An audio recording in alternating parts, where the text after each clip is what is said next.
Según Occidente y a juicio de expertos, esta rebelión expuso debilidades del gobierno de Vladimir Putin. ¿Cómo se le ve al presidente dentro de Rusia? ¿Hay divisiones entre las élites rusas? Bueno, buenas tardes. Es un placer estar con vosotros. Vamos a ver, el problema es que hay tres posibles escenarios y aún es pronto para decidirse cuál de ellos es realmente el que ha ocurrido. Todo el mundo apunta a que esta negociación que ha habido por parte de Lukashenko para evitar esta columna de 50.000 personas que avanzaban hacia Moscú, que no es suficiente para tomar una ciudad como Moscú y su ejército, era más que nada una llamada de atención a Putin, una llamada de atención, lo que se llama en ruso Maskirova, para intentar generar que Putin tuviera la necesidad de cambiar su doctrina militar y su visión más agresiva hacia la guerra de Ucrania.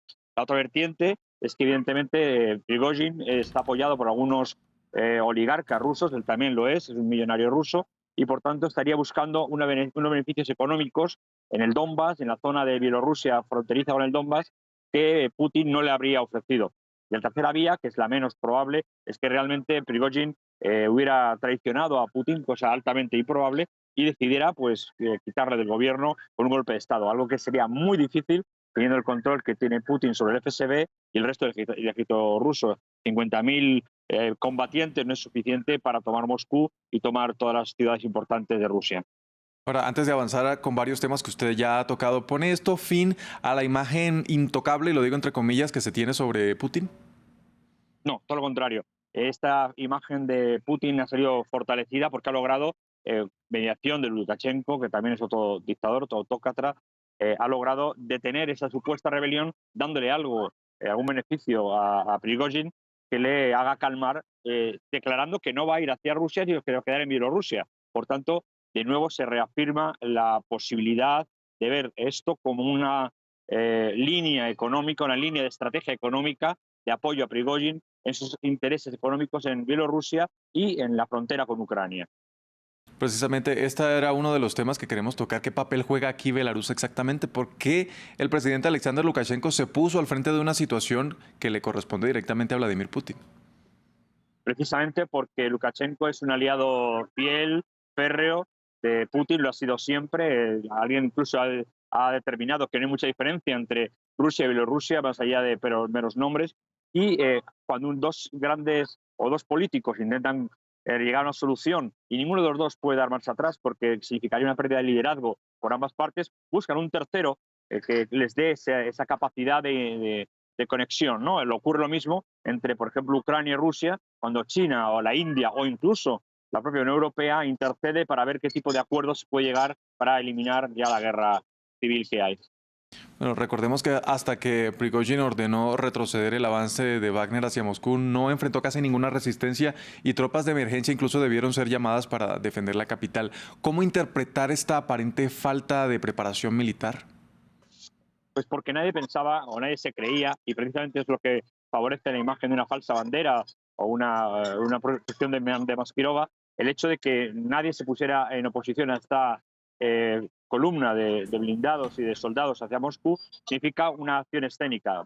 Es más partidario de una acción escénica que lo que es una acción militar. Y nadie se pone en intercesión de una columna militar de estas características que genera un riesgo de seguridad nacional. Una de dos, pues porque no hay milicia, no hay tropas, cosa que no es el caso, o bien porque es una cuestión orquestada o más o menos orquestada. El secretario de Estado de Estados Unidos, señor Corcho Anthony Blinken, dijo que las consecuencias de lo ocurrido se verán en las próximas semanas o meses. ¿Cree que la gobernabilidad de Putin puede estar en cuestión hacia adelante?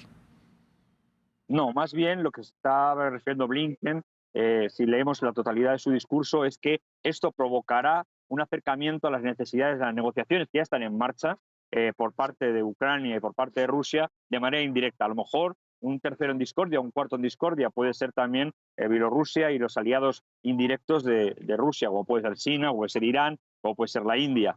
Por tanto, al final, como se está viendo, incluso cuando ahora se ve las necesidades de economía para reconstruir Ucrania, eso significa que se acerca, probablemente estadísticamente, un escenario de que se acerque a una reconstrucción del país y, por tanto, una pacificación del país. Uno no se pone a reconstruir un país sin previamente tener la previsión de un acuerdo a corto o medio plazo.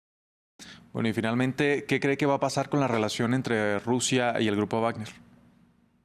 Bueno, al final el grupo Wagner ya no es solo una milicia, ya no solo es un ejército privado, sino es un elemento militar que tiene sus propias herramientas de tecnología militar, su propia tecnología de inteligencia y quizá a lo mejor se quede posicionado, como siempre ha deseado Prigozhin, más apoyando los intereses de Bielorrusia y la frontera rusa con el Donbass, que incorporarse a lo que es, llamémosle, la milicia normal, el ejército normal ruso.